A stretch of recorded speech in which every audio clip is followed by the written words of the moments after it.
আপনারা নিশ্চয়ই লক্ষ্য করেছেন একটা রাজনৈতিক দল ধর্মকে ব্যবহার করে, যারা 1971 সালে আমাদের স্বাধীনতার বিরোধিতা করেছিল, সেই দলটি আজকে আবার সেই ধর্মকে সামনে নিয়ে এসে মানুষকে বিভ্রান্ত করে বিভিন্ন অপপ্রচার করে আজকে জনগণকে বিভ্রান্ত করতে চাইছে।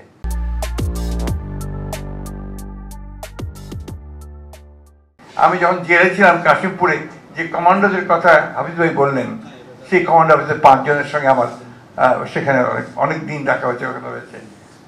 তাদেরকেও সেই একই দোষে, অর্থাৎ তারা নাকি তাপসকে হত্যা করতে গিয়েছিল, এই দোষে তাদেরকে 5 বছর করে জেল দেওয়া হয়েছিল। আমি আরো অফিসারকে থেকে জানি যাদেরকে বিনা দোষে শুধুমাত্র কোনো ব্যাপারে অভ্যুত্থান ঘটাতে যাচ্ছিল, এই সমস্ত দোষ দেখিয়ে তাদেরকে জেলখানায় পাঠানো হয়েছে। সুতরাং এটা একটা ইন্ডিভিজুয়াল লড়াই নয়, এই লড়াইটা কিন্তু কালেকটিভ লড়াই। একদিকে জনগণ, একদিকে রাজনৈতিক দল, আর একদিকে আপনার দেশপ্রেমিক সেনাবাহিনী, সবাই মিলে একসাথে কিন্তু আমরা এই লড়াইটা লড়েছি, এই লড়াইটা আমরা জয়ী হয়েছি।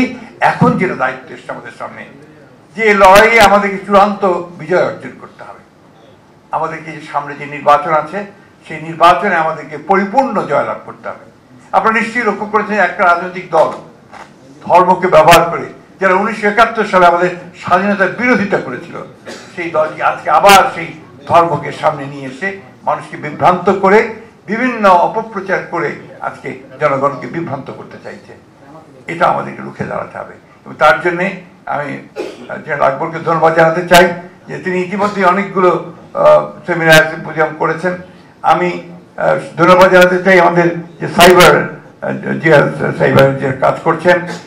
আমি মনে করি যে এই কাজটা হচ্ছে সবচেয়ে বড় কাজ এখন, কারণ সাইবার যুদ্ধে আমাদেরকে জয়ী হতে হবে।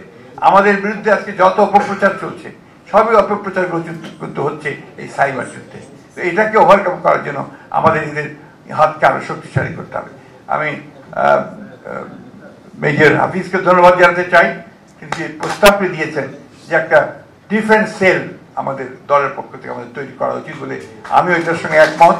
এবং সেখানে আমাদের যারা বিশিষ্ট আপনার যারা আছেন সশস্ত্র বাহিনীর, তাদেরকে নিয়ে আসা।